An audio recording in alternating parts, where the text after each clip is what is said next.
for sight. Conference champions, undefeated at home in more than 3 years. These guys are pretty good. I think they're pretty excited to see their highlights. I think they're pretty excited for the state playoff brackets to come out tomorrow. We will get to all of that in a minute. But I tell you what, their game, their win over Northwest Guilford, one of a number of big games with huge implications across the Piedmont. And we will begin with the longest active winning streak in the state. We are talking about Dudley. The Panthers trying to make it 25 in a row, hosting 9-1 Northeast Guilford. Just minutes into the first, Falcons' Stephen Baldwin pushes his way through a pack of cat, pushing Southeast on the board. Falcons line up to kick, but decide to try and get it back. The call works in their favor. They snatch the pigskin and gain control. Birds picking on the Panthers now. Bubba Craven shoots the ball to Greg Liggs Jr., who does his thing and takes Southeast up 21-0 after the two-point conversion. But Dudley has a lot of time and a lot of talent. Quarterback Hendon Hooker drops it, picks it up, fires to Brandon Peterson Boyd, and now the Panthers are down by just 7 minutes remaining in the second quarter when Dudley's Darius Graves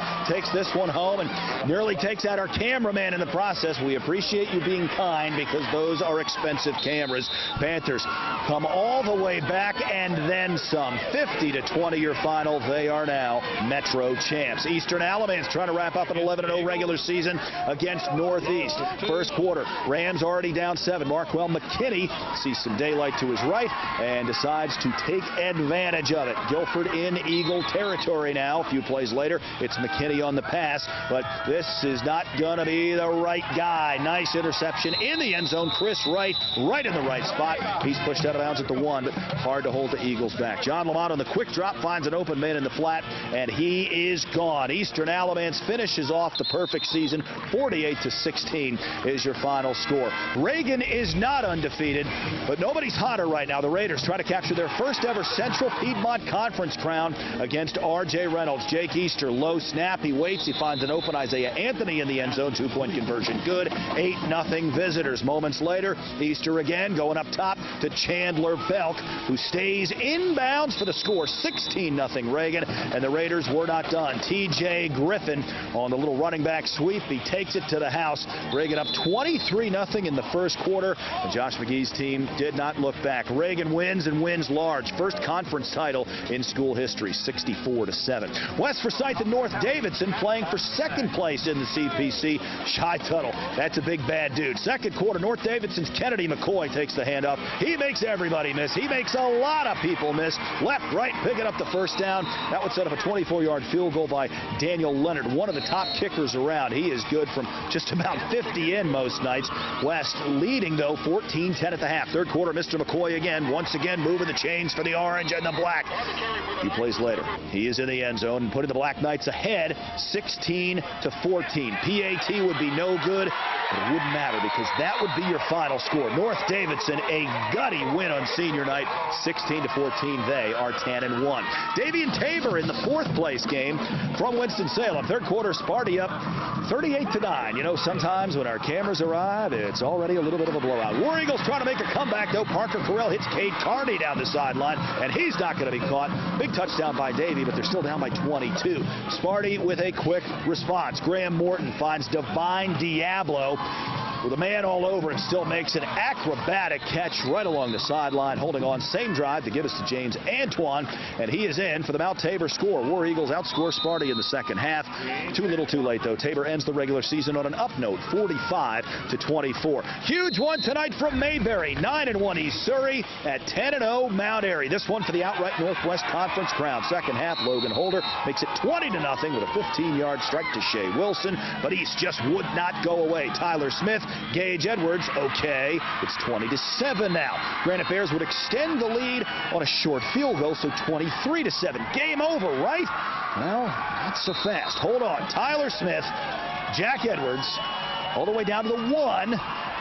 And then a few plays later, Lucas Coons would punch it in. They called that a catch, by the way. Here's Coons. Okay, 23-14 now Mount Airy in front. A little bit later, T.J. Lichtenberger busts 3 and gets in 23-21. And would you look at this?